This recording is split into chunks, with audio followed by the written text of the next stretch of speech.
His eyes trap your soul. His voice spins your wheel.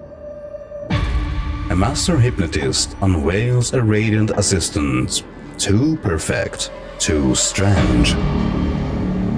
But what lurks beneath her glow? Dare to peer into my haunted crypt, where beauty hides the chilling truth, for a tale of terror narrated in the dark.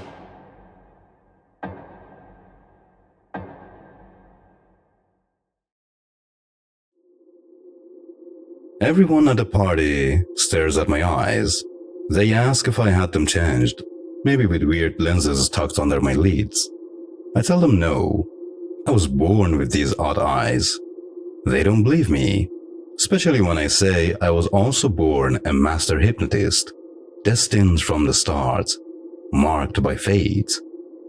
They smile politely, saying they love my show, that I'm great at it.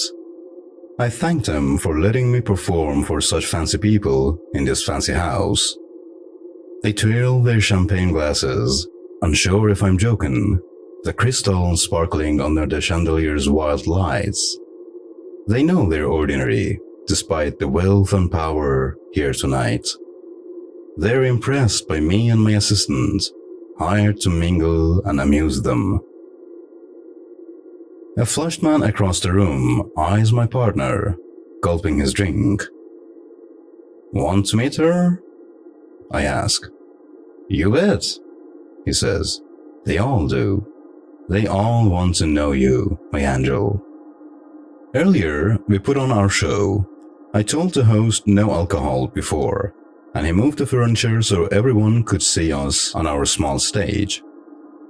He paid me up front, so agreeable to my will. The room went dark except for a spotlight 2 meters from the stage, shining on metronomes. Their batons swung like wipers, each tipped with a replica of my eyes, swaying side to side. My voice came from the shadows, explaining hypnosis. Then I said, "Ladies and gentlemen, look at this black cabinet. Inside is the most beautiful creature, a heavenly seraph, already deep in trance. You'll be amazed." A pause, my eyes holding them. Then the cabinet door opened on its own. They gasped, then clapped. My assistant stood inside, arms stiff, in a tiny sequined outfit that glittered beyond its cheapness. Her blue eyes stared into infinity. "Now, my angel, fall," I said. She wobbled, then tipped forward. I caught her throat just before she hit the stage, her golden hair and jeweled tiara unmoved. More applause as I set her upright. The real show began, mesmeric stunts and magic. I laid her stiff body across 2 chairs, inviting a big guy to sit on her. He did, grinning. Then I made her limp, stuffing her into a tiny box, joking I'd break her neck to fit her in. The audience leaned forward, expecting blood as I closed the lid. She rose unharmed, though they secretly hoped for a mistake. Next, the human voodoo doll. I stuck pins in her, and she didn't flinch. We did more death-defying tricks than memory games. I had them shout their names and birthdays. She repeated them perfectly, but the dates were future ones, some near, some far. I acted shocked, saying fortune-telling wasn't planned, promising a big finish to distract them. She moved to the stage center, legs spread in a V, arms out like wings, head up, eyes fierce. "Silence!" I ordered. No coughing, no noise. They obeyed, like a silent grave. "She's in the deepest trance," I said. "Watch her change. Codename Seraphim." Her body glowed, screens turned into a floating whale, wings sprouting, becoming a celestial figure. "No pain, just light. I shouted. Her form shone, almost vanishing, a labyrinth of dream beams, but the audience's eyes dimmed, and she collapsed back to earth. I was tired, and their weak applause stung. They liked the fake death and pain more. Fine, I thought.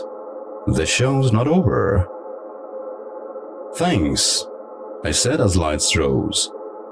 Hope we didn't lull you to sleep. Our host says it'll liven up soon. Wake up when you hear the chime. I helped her down, and we mingled. Drinks flowed, noise grew. She dazzled them, a sun in a dull galaxy, her vacant smile captivating. They crowded her, entranced, while I handed out fake business cards. Cosimo Fanzago, Guadenzo Ferrari, amusing myself as an artist of illusion. I watched her glide through the room, its wavy walls and chinoiserie maze fading her sleepwalking grace. Guests stumbled on the curves, but she moved perfectly, taking cues from them. A man offered her a brocade chair, her heels puncturing the carpet. The host poured her a drink from a Baroque bottle, showing her figurines she turned in her hands, searching for a memory she'd never find. They danced under tall mirrors, her eyes on the plain blue ceiling, a sky or pool, while others cut in, drawn to her frozen elegance. And then I saw a boy in pajamas on the balcony watching. I crept up, sat beside him. Saw my show? I asked. He shook his head. See her now? I pointed with a chrome pen. He nodded. What do you think? She's yucky, he said. I relaxed. Her decay wasn't clear to him. You're tired, I whispered, his eyes on my pen. Go to bed. Dream well. Wake at morning. Take this pen. Nothing is what it seems. He pointed to a back stairway, then left. I looked down at the noisy party, my system lost in their web. They loved her gross illusions, death and pain, not her angelic form. Time for the chime. I found the back stairway, slipped out to the yard, then the front porch. Stars winked, but I'm no victim of hypnosis.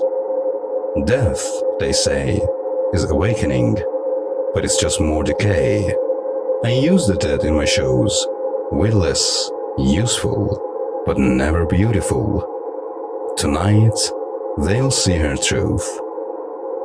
I press the doorbell, the chime rings, waking them. They'll see her rotting eyes, sunken and labyrinthine, their clothes stained with decay. They'll be amazed. Her beauty masks a corpse.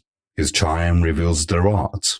Tell me in the comments, could you face such a twisted truth?